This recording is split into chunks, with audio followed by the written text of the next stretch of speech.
l'Éternel, louons-le de ce que nous sommes une créature merveilleuse et ce, quoi qu'il en soit. Bonjour et bienvenue sur le plateau de Midi d'Afrique. Bien, je suis heureuse d'être avec vous en ce jour. Et bien, c'est une très belle journée qui a démarré sous les auspices de notre Seigneur. Bon appétit si vous êtes à table et merci de nous suivre un peu de partout en Afrique, au Cameroun, au Bénin, depuis la Centrafrique, le Gabon. Vous faites bien de nous suivre partout dans le monde entier.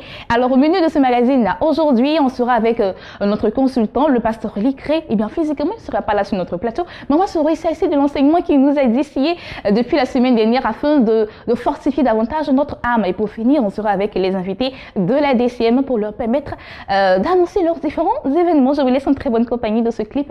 À tout de suite avec notre consultant de ce jour.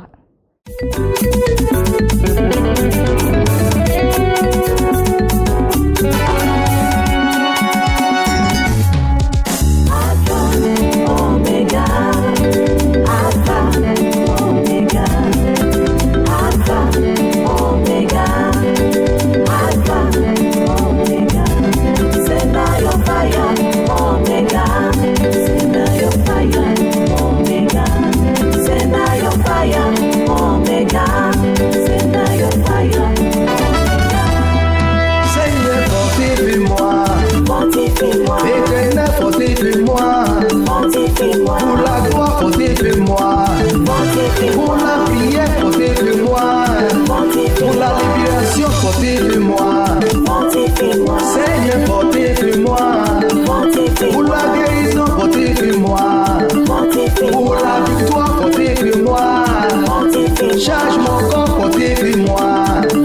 Le Saint-Esprit, fortifie-moi. L'Éternel, fortifie-moi. Pour la libération, fortifie-moi. Pour la gloire, fortifie-moi. Pour mon ministère, fortifie-moi.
Fire, le feu de Dieu, fire, fire, fire, fire, fire, le feu de Dieu, fire du Saint-Esprit, fire du Saint-Esprit, rentre dans mon corps maintenant, fire, le feu de Dieu.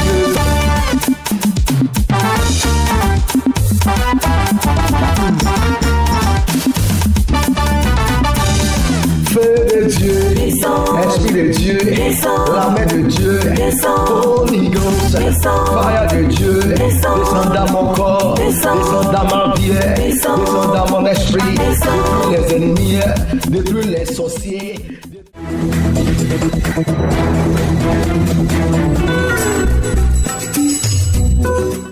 Licré, bonjour. Bonjour, Bénédicte. Comment ça va? Ça va très bien. D'accord. Alors, avec vous aujourd'hui, nous parlons de l'expérience de la vie chrétienne. Oui, c'est cela. Pourquoi d'abord l'expérience de la vie chrétienne? Ok.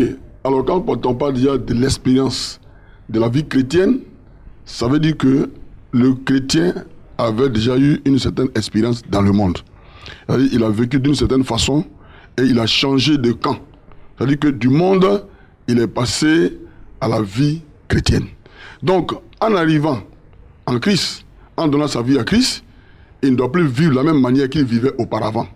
Il ne doit plus considérer les choses de la même manière qu'il les considérait auparavant.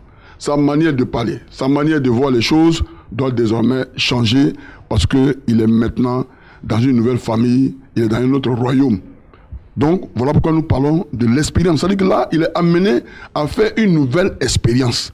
Donc, quand on parle de l'expérience de la vie chrétienne, c'est pour amener les chrétiens à comprendre qu'en marchant avec le Seigneur Jésus-Christ, ils ont une expérience à faire. C'est-à-dire qu'ils doivent expérimenter beaucoup de choses. Et là, nous allons nous appuyer sur un passage biblique dans Romains chapitre 8, le verset 28, qui nous dit « Tout concourt au bien de ceux qui aiment Dieu ». Alors, quand on parle d'expérience, je vais l'expliquer de manière très simple. L'expérience, ce n'est pas seulement ce qui nous arrive. Parce qu'aujourd'hui, quand les gens ont entendu l'évangile, ils ont certainement entendu que quand tu acceptes Jésus-Christ, que tu arrives, tout de suite tu as ton mari. Quand tu acceptes Jésus-Christ, que tu arrives, tu as ton travail. Quand tu acceptes Jésus-Christ, que tu arrives, tu as le billet d'avion et tu voyages. Tout marche comme sur des roulettes. Je voudrais dire que ce n'est pas en réalité comme ça que les choses se passent. Parce que Dieu lui-même, il veut d'abord nous tester pour voir si nous sommes vrais. C'est pour ça qu'on parle d'épreuve. Épreuve vient du mot éprouver, faire passer par le feu. Le feu, ce sont les épreuves, ce sont les difficultés, c'est tout ce que nous traversons. Alors quand on parle d'expérience de la vie chrétienne, ça veut dire que celui qui donne sa vie à Jésus, qui était dans le monde, qui était dans le beurre, tu étais peut-être maîtresse, tu étais peut-être... En tout cas, tu avais des activités qui ne glorifiaient pas le nom du Seigneur, mais qui te rapportaient beaucoup de choses et tu étais à l'aise. Mais le jour où tu as entendu parler de Jésus, que Jésus donne la vie éternelle, et que si tu demandes dans ton état de mauvais riche, tu vas aller à l'enfer, tu as compris cela et tu es venu à Jésus-Christ, tu vas expérimenter une nouvelle vie. Donc l'expérience, il y a beaucoup de choses qui vont arriver. Il va y avoir des épreuves. Mais je veux dire ici que l'expérience, ce n'est pas ce qui nous arrive, c'est ce que nous apprenons de ce qui nous arrive. Et c'est ce qui est très important. Ce que nous apprenons de ce qui nous arrive, c'est les leçons que nous tirons de ce qui nous arrive. Je donne un exemple. Tu vois, Nebuchadnezzar dans la Bible, il n'avait pas de considération pour Dieu, le roi de Babylone. Et il a même jeté dans la fournaise ardente Abednego, Meshach, Shadrach. Il les a jetés dans la fournaise ardente parce qu'ils ont refusé d'adorer son Dieu. Lui, il avait son Dieu, il avait une idole. Mais eux, ils ont refusé de l'adorer parce qu'eux, ils savaient en qui ils avaient cru. Donc, quand il les a jetés, il a même demandé, puisqu'ils ont refusé de surchauffer la fournaise 7 fois. Mais ils sont sortis avec une 4e personne au milieu d'eux. C'était qui? C'était le Seigneur, qui était donc avec ses enfants. Et lui, Nebuchadnezzar, il a fini par comprendre que ce Dieu-là, il était le vrai Dieu. Et après avoir reçu un esprit animal qui lui a fait brouter les herbes des champs, il a été obligé de faire allégeance à Jésus-Christ de Nazareth. Donc là, à Dieu. Donc là, il a connu une expérience. Et quand je parle d'expérience, aujourd'hui, les chrétiens ont vécu d'une manière ou d'une autre des expériences qu'ils n'ont pas considérées. Je prends le cas aussi de Thomas Edison. Thomas Edison, plusieurs fois, c'est lui qui a créé cette lumière que nous voyons là, mais par des milliers de fois, il n'a pas réussi. Mais qu'est-ce qu'il a dit? Il n'a pas dit j'ai échoué 25 000 fois, mais il a dit je connais 25 000 manières de mal faire. Je connais. Ça veut dire qu'il a acquis une expérience. Et désormais, ça lui permettra de savoir comment orienter ses recherches. Aujourd'hui, les gens se marient. Mais sur quelle base tu te maries? Il y a beaucoup de déceptions. Mais les déceptions devraient nous amener plutôt à comprendre et à retenir des leçons. Pourquoi je n'ai pas réussi dans ce mariage? Qu'est-ce qui n'a pas marché dans ce mariage? On ne doit pas se contenter de pleurnicher. On ne doit pas se contenter de pleurer. Mais on doit plutôt comprendre, est-ce que le paramètre qui est la crainte de Dieu était de mise? Est-ce que nous avons tenu compte de ce fait-là avant de m'engager dans une telle relation? Les gens s'engagent dans la relation en mettant Dieu de côté. Mais quand tu mets Dieu de côté et que tu montes l'échelle, ce n'est pas au moment où tu es arrivé très loin et que ça ne va plus que tu vas crier à Dieu. Dieu ne viendra pas pour te sauver à ce niveau-là. Dieu va commencer à rebâtir les choses avec toi. Mais c'est à toi de retenir la leçon pour dire qu'au départ, c'est-à-dire que le fondement, c'est Dieu. Et quand vous mettez Dieu de côté, puisque la Bible dit, au commencement était Dieu. Et au commencement était la parole était Dieu et cette parole était avec Dieu. Donc si au commencement, vous mettez Dieu de côté et que vous faites toutes choses, c'est sûr que vous allez vous casser la figure. Mais le fait de se casser la figure, ce n'est pas la fin de toutes choses, c'est une leçon. Et cette leçon-là, c'est une expérience. Donc c'est cette expérience-là, c'est de ça que je voudrais parler à tous les chrétiens. Tout ce que tu as connu dans ta vie, aujourd'hui, tu pleurniches, tu dis que Dieu même t'a oublié. Non, Dieu ne t'a pas oublié. Mais c'est toi qui, au contraire, as emprunté le mauvais chemin et tu n'as pas mis en pratique la parole de Dieu. Qu'est-ce que la parole de Dieu nous dit dans Jean chapitre verset 17? La parole de Dieu nous dit ceci. Il dit, si vous savez ces choses, vous êtes heureux pourvu que vous les pratiquiez. Toi-même, tu sais que tu n'as pas pratiqué la parole de Dieu. tu as mis la crainte de Dieu de côté et tu t'es marié de ton propre chef. Tu dis non, celui-là, c'est celui que je veux. Mais vers la fin, tu t'es cassé la figure. Le mariage n'a pas marché. Et tu es allé d'homme en homme, tu en as connu au moins 5. Lui aussi, il en a connu au moins 6 femmes. Mais après cela, une fois que tu t'assois, tu ne pleures pas. Même si tu as pleuré, tu essuies tes larmes. Et tu essaies maintenant de tirer la leçon. C'est ce qui est le plus important. Les chrétiens doivent savoir tirer la leçon. Dans quel état d'esprit on va tirer la leçon? Parce que souvent, ce n'est pas aussi facile. Après certaines épreuves, on tombe carrément. Non, c'est une très bonne question, mais je vais donner la réponse. Jean chapitre 16, le verset 33 nous dit ceci. Et c'est Jésus qui parle. Il dit, je vous ai dit ces choses pour que vous ayez la paix en moi. Vous aurez des tribulations dans le monde. Prenez courage, j'ai vaincu le monde. Donc, l'attitude là, c'est le courage. Il faut prendre le courage. Quel que soit ce qui arrive, il faut savoir une chose. Dieu ne va jamais t'abandonner. Dieu ne te laissera jamais en cours de route. Parce que lui-même a dit, recommande ton sort à l'Éternel, mets en lui ta confiance et il agira. Est-ce que les gens sont prêts à mettre leur confiance en Dieu? Est-ce que les gens sont prêts à continuer la marche quand bien même les difficultés surgissent? Le Seigneur n'a pas exclu les difficultés. Il a dit, vous aurez des tribulations. Ça veut dire que les tribulations font partie de la vie chrétienne. C'est l'expérience de la vie chrétienne. Si quelqu'un te dit, en arrivant à Jésus, tu n'auras aucun problème, tu ne vas jamais tomber malade, tu vas toujours te marier, tout va aller comme sur des roulettes, c'est l'évangile du ventre qui va t'égarer. Mais il faut que les réalités et la vérité biblique soient prêchées pour que les gens s'attendent à quelque chose quand ils arrivent à Jésus-Christ. Et c'est en mettant la parole de Dieu en pratique. Même en la mettant en pratique, Dieu nous teste.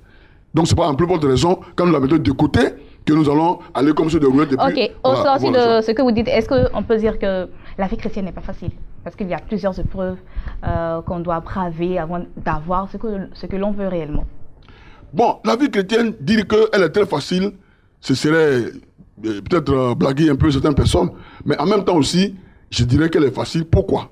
Parce que nous ne la menons pas de notre propre chef. C'est-à-dire que si tu veux la mener par ta propre chair et par ta propre force, elle va être difficile pour toi.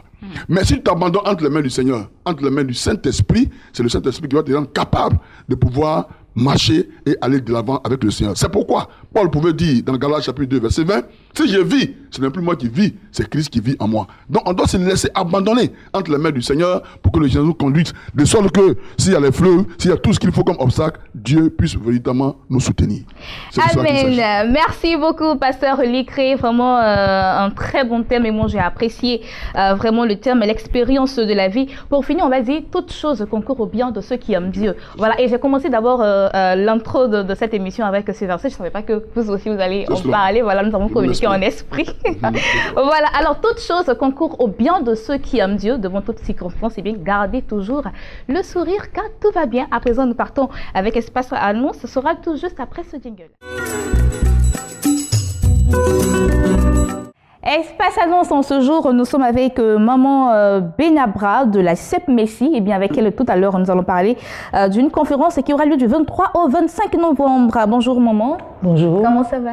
Bien. D'accord. Alors, nous sommes avec le docteur Emmanuel Kouman, PDG de l'Institut supérieur de la formation continue. Et avec lui, nous parlons d'un grand séminaire de formation. Bonjour, docteur Kouman. Bonjour, Bénédicte. Comment ça va? Ça va très bien. D'accord. Alors, de quoi parle-t-on exactement dans ce séminaire? Bénédicte, nous avons vu dans notre société qu'il y a un problème sérieux. Et le problème sérieux, c'est quoi? C'est que nos frères, nos sœurs ont du mal à s'exprimer souvent en public. Pas parce qu'ils ne connaissent pas papier, pas parce qu'ils ne sont pas bien, mais seulement ils ont développé un moment de leur enfance ou peut-être quand ils étaient au CP1 ou à l'école primaire ou au collège, ils ont été eu une fois, cette honte a fait qu'ils ne devaient plus s'exprimer. Ou bien de la maison, même les parents, toi tu es toujours mouton, tu vas rester mouton. Donc toutes ces choses-là font que la personne se réserve. À tel enseigne qu'aujourd'hui la personne a fini ses études, il travaille, mais il a du mal à s'exprimer devant les gens. Même quand les gens sont assis, il arrive là, il passe de côté. Donc c'est pourquoi nous organisons ce séminaire, la prise de parole en public. On va leur montrer, même des gens quand ils leur demandent une simple présentation, ils ont un problème. Donc nous allons parler de la présentation. Comment on doit se présenter? Quels sont les points forts qu'il faut dire? Et quels sont les points qu'il ne faut pas dire? Vous voyez? Et en plus de cela, nous devons aussi introduire les gestes que tu dois faire en public et des gestes qu'il ne faut pas faire. Par exemple, tu parles, les gens viennent te dire, tu vois des mecs comme ça. Les gens sont déjà découragés. Mais quand je vous dis, vous voyez un président aux États-Unis, quand il parle, c'est comme ça il fait. Il donne l'assurance, même si les gens le critiquent comment, il donne l'assurance pour dire qu'il y a espoir. Et puis nous allons parler aussi de la gestion des temps et des priorités. Aujourd'hui, on veut tout faire à la fois. comment il faut gérer le temps. Or, le temps aussi ne nous attend pas. On dit l'heure sont fugitive et elle passe comme un oiseau dans les grands cieux. On a chanté ça partout. Mais il faut savoir organiser son temps et pour gagner. Et c'est pourquoi nous allons montrer quelles sont les priorités et aussi parler du management. D'accord. Aujourd'hui, c'est important dans notre société de parler du management à tous les niveaux. Ça s'adapte à tous les niveaux. Donc, pour tous ceux qui veulent participer à ce séminaire, c'est mercredi 1er novembre, comme c'est férié, à Cocody-Saint-Jean, au CIRES. Si vous arrivez à Cocody-Saint-Jean, au rond-point là, si vous êtes perdu, appelez-nous. D'accord. Au numéro suivant 59 55 06 69, le 02 11 33 92. Et vous nous appelez, on va vous répondre parce que ISFC, le monde de la connaissance, c'est nous vraiment. Merci, Dr Koumoy Emmanuel, PDG de l'Institut supérieur de la formation continue, qui était là pour annoncer ce séminaire de formation qui aura lieu le mercredi 1er novembre. Les contacts, le 59 55 06 69, le 02 11 33 92. Et nous sommes avec notre invité, Maman Benabra de la CEP Messi. D'abord, CEP Messi, qu'est-ce que c'est? La CEP Messi, c'est la conférence des églises protestantes et missions évangéliques de Côte d'Ivoire. Cette structure répond à un besoin.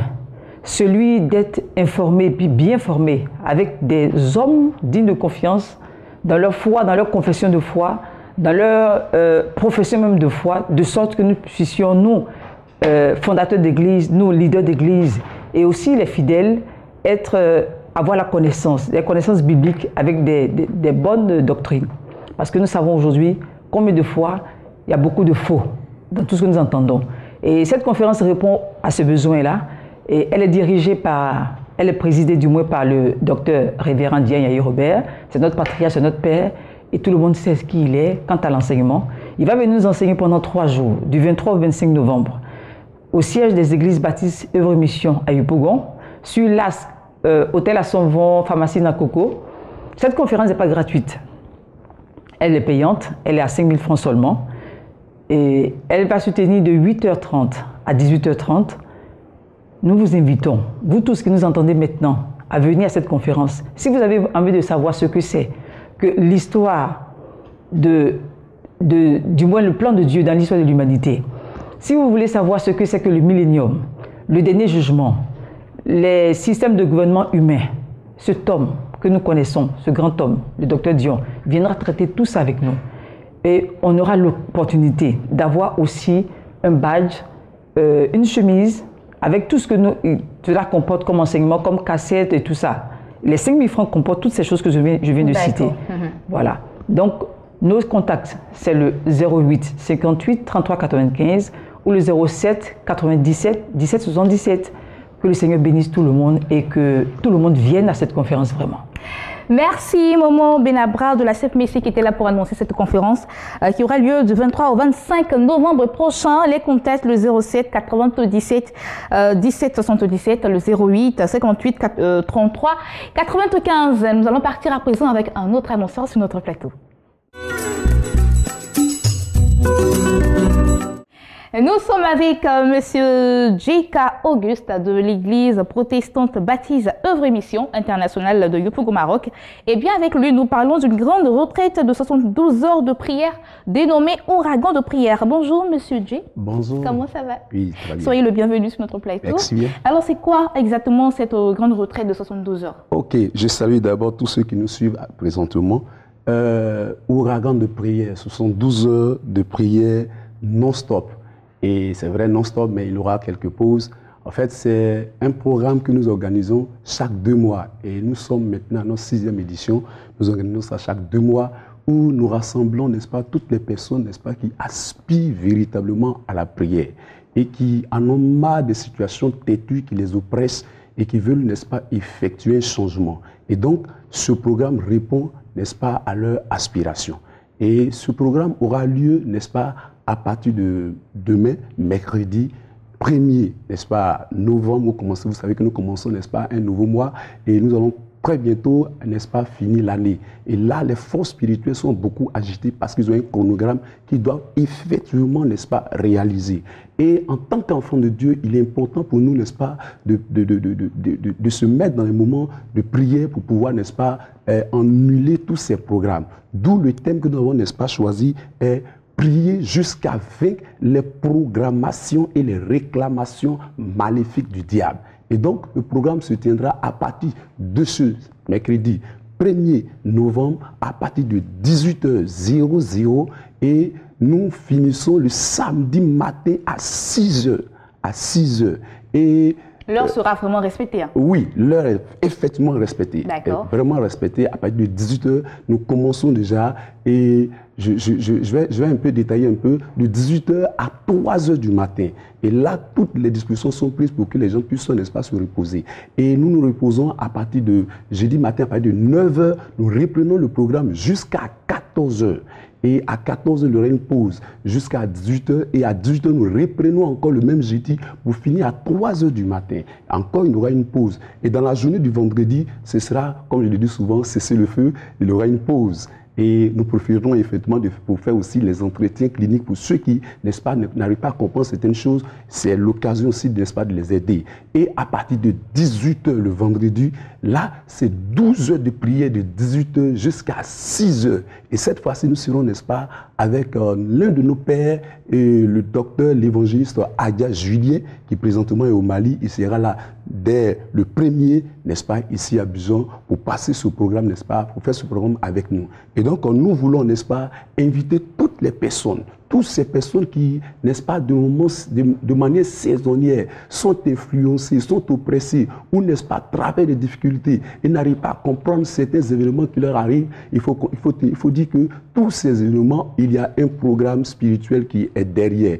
Il y a eu le défier cela. Et je rends déjà grâce à Dieu pour les séances passées où il y avait une femme qui avait de l'insuffisance rénale et qui était couchée, n'est-ce pas, au-dessus de Yopougon. Et il n'y avait rien pour elle, plus de solution. On l'a envoyée pendant la retraite. Et aujourd'hui, quand vous arrivez dans son église, on l'appelle la miraculeuse. D'accord, c'est gratuit, hein, c'est gratuit, c'est gratuit. Et je précise aussi que c'est en jeûne, mais à fruits. D'accord. À fruits, voilà. D'accord. Donc pendant les 72 heures, c'est vous jeûnez à fruits. Oui, jeûner à fruits. Mais je vais préciser le lieu où se trouve l'église. D'accord, rapidement.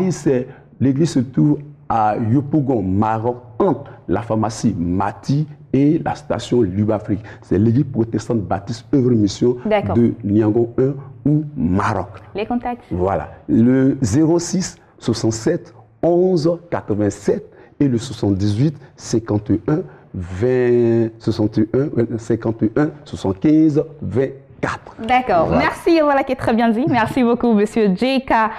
Auguste, qui était là au nom de l'église protestante baptiste œuvre et mission internationale de Yopougon, Maroc. Les contacts pour avoir de plus d'informations sur cette grande retraite de 72 heures de prière. Le 06 67 11 87, le 78 51 75 24. Nous allons parler à présent pèlerinage en Israël avec le révérend Paul Léon.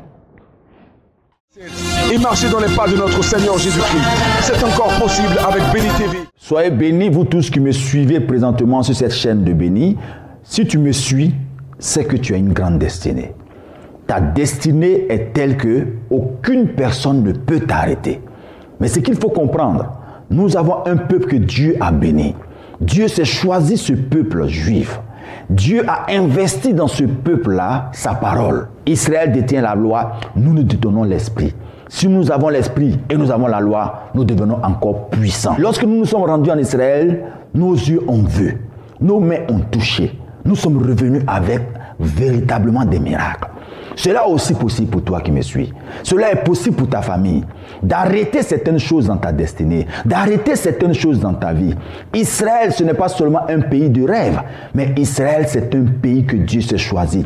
Un pays d'alliance. Un pays où le Seigneur lui-même a déclaré quiconque bénit ce pays est béni. Quiconque rentre en alliance avec ce pays sera aussi en alliance avec l'Éternel. Dieu ne se dédie point. Dieu ne se contredit point. Ce qu'il dit, il accomplit. Nous avons été surpris de savoir qu'en Israël, il y a ce qu'on appelle des phénomènes extraordinaires. Le désert refleurit. L'eau sort pratiquement des rochers. On sent la puissance de Dieu qui se dégage dans cette ville-là. Israël n'est pas la condition sine qua non pour aller au ciel, mais c'est une preuve palpable pour authentifier le Dieu que nous servons. C'est pourquoi je lance cet appel à toi qui me suis suis, à toi qui me regardes, tu dois te rendre en Israël. Tu dois te rendre en Israël, un, pour consolider ta foi. Te rendre en Israël, deux, pour avoir une alliance forte. Te rendre en Israël, trois, parce que c'est là où notre Seigneur Jésus-Christ est né. Tu marcheras dans les pas de Christ et tu reviendras avec une pensée assez dégagée. Pasteur, homme d'affaires, femme d'affaires, enfant, grande personne, quelle qu'en soit ta profession, toi qui es au Gabon, toi qui es à Libreville, toi qui es au Sénégal, toi qui es au Mali, toi qui me regardes maintenant, fais tout, lève-toi, viens t'inscrire parce que c'est possible que le Seigneur fasse quelque chose dans ta vie avant la fin de cette année. Nous mettons tout en œuvre pour vous faciliter l'accès à Israël. Ayez confiance au Dieu d'Israël. Ayez confiance en votre foi. Ne laissez personne vous décevoir parce qu'en cette fin d'année, nous irons à partir du 26 novembre au 4 décembre pour aller nous prosterner devant l'Éternel des armées, marcher sur les pas, sur des sites comme le mont Tabor, le lac de Tibériade, le mont de la transfiguration, le mont de la tentation, le mont où nous avons constaté que les hommes voulaient même précipiter Jésus, qu'on appelle le mont du précipice. Il y a le tombeau de Jésus, le lac de Tibériade, le mur de lamentation. Il y a tellement de sites à visiter que c'est sûr et certain que ce que tu te tenais en captivité sera obligé de te lâcher. Tu ne dois pas rester en marge, mais tu dois aller et revenir. Parce que la puissance de Dieu est telle que quand tu arrives en Israël, cette puissance reste attachée à ta vie jusqu'à ce que tes yeux découvrent que le Seigneur est véritablement ressuscité. Le tombeau est vide. Ne te laisse pas rapporter cela. Viens t'inscrire car les mains de l'Éternel sont tendues. Et la foi, n'hésite point. Et ceux qui ont aussi des groupes, vous pouvez nous contacter. Nous pouvons vous aider. Ensemble, nous irons en Israël et nous reviendrons. Car Israël, c'est le pays de Jésus et c'est là-bas dont le christianisme est né. Il te faut en tant qu'enfant de Dieu aller te ressourcer, aller te reconnecter à la vérité de la parole. Et c'est ce que Dieu nous a dit. C'est pourquoi Béni TV et King Voyage demande à toutes ces personnes qui souhaiteraient se rendre en Israël en cette fin d'année de nous faire confiance et de venir avec nous. Car je serai, toi aussi, je crois que la puissance de Dieu te permettra de venir avec nous et de retourner dans ton pays avec l'onction, la puissance pour booster tes affaires, booster ton mariage, booster ta vie spirituelle, booster tout autour de toi. Ton odorat spirituel, ton atmosphère spirituelle changera parce que tu seras en alliance avec Israël. Shalom et recevez la paix chez vous. Venez déjà vous inscrire. Le moment est pour toi qui me suis au nom de Jésus. Amen. Des expériences inédites dans les sites historiques, Nazareth, le Jourdain, Cana, le lac de Tibériade, le jardin de Gethsémani, le tombeau de Jésus, le mur de lamentation, la mer morte, la chambre haute, la piscine de Bethesda, le mont Carmel et bien plus. Participez à ce pèlerinage international pour booster et affermir votre foi en vue de vivre une expérience nouvelle et vivante avec notre Seigneur Jésus-Christ. Inscription 100 000 francs CFA. Réservation dès maintenant au 00 225 88 07 07 93 88 07 07 96. Email pèlerinagebeni1@gmail.com. Dieu vous bénisse.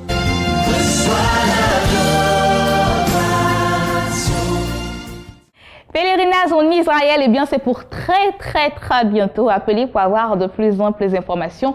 La direction commerciale est là pour vous attendre, pour venir concrétiser eh bien votre inscription. Moi, c'est ici que je vous dis au revoir. J'ai été très heureuse d'être avec vous en ce jour. On se donne rendez-vous demain, 12h GMT. N'oubliez pas, vous pouvez aussi nous voir et nous revoir sur notre site internet www.beni.tv et que l'Éternel vous bénisse. Bon appétit si vous êtes toujours à table. Au revoir. Je te célébrerai au milieu d'un peuple nombreux. Que ceux qui sont en tort, mes ennemis, ne se réjouissent pas à mon sujet. Qui est comme toi, Jésus? Qui est comme toi, Yahvé? Qui est comme toi? Comme toi, Jésus, qui est comme toi, Yahvé, qui est comme toi, comme toi. Quand je